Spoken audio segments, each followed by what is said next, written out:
అందరికీ నమస్తే. Welcome to Indian kitchen stories. మీ ఆరోగ్యాన్ని కాపాడుకుంటూనే రుచిగా ఉండే స్నాక్ కోసం వెతుకుతున్నారా? అయితే ఈరోజు మనం చేసేది డ్రై ఫ్రూట్ మిక్స్చర్. ముందుగా 3 కప్స్ పల్లీలను వేయించి పెట్టుకోండి. అందులో 1 కప్పు బాదం, 1 కప్పు మెలాన్ సీడ్స్, 1 కప్పు కాజు, 1 cup sunflower seeds, 1 cup pumpkin seeds తీసుకోండి. నేను యూస్ చేసిన మెజరింగ్ కప్ ఇదండి. ఇప్పుడు స్టవ్ పై ఒక ప్యాన్ పెట్టుకొని కొంచెం హీట్ అయ్యాక ఒక 8 to 10 మినిట్స్ నట్స్ అండ్ సీడ్స్ని ఫ్రై చేసుకోండి. ఇలా ఫ్రై చేయడం వలన నట్స్ అండ్ సీడ్స్ మంచి క్రిస్పీగా అవుతాయండి.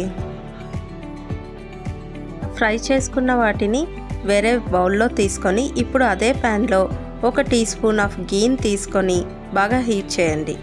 ఇప్పుడు ఆ గీలో ముందుగా వేయించి పెట్టుకున్న నట్స్ అండ్ సీడ్స్ని యాడ్ చేసుకొని ఒక 5 మినిట్స్ వరకు బాగా ఫ్రై చేయండి. ఇలా గీలో నట్స్ అండ్ సీడ్స్ని ఫ్రై చేసుకోవడం వల్ల మంచి టేస్ట్ వస్తుంది. ఇలా బాగా ఫ్రై అయిన తర్వాత ఇప్పుడు మనం 3 pinches ఆఫ్ సాల్ట్, కారం, పెరి పెరి అలా మొత్తం పించ్ చేసి ఇంకో 2 మినిట్స్ ఫ్రై చేసుకోండి.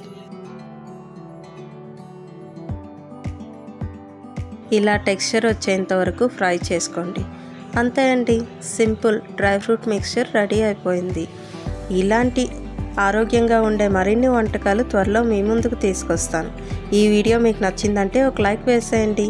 మీ ఫ్రెండ్స్ అండ్ ఫ్యామిలీకి షేర్ చేయండి. ఇంకా మా ఛానల్ని సబ్స్క్రైబ్ చేయడం మాత్రం మర్చిపోవద్దు. మళ్ళీ కలుద్దాం. Thank you for watching.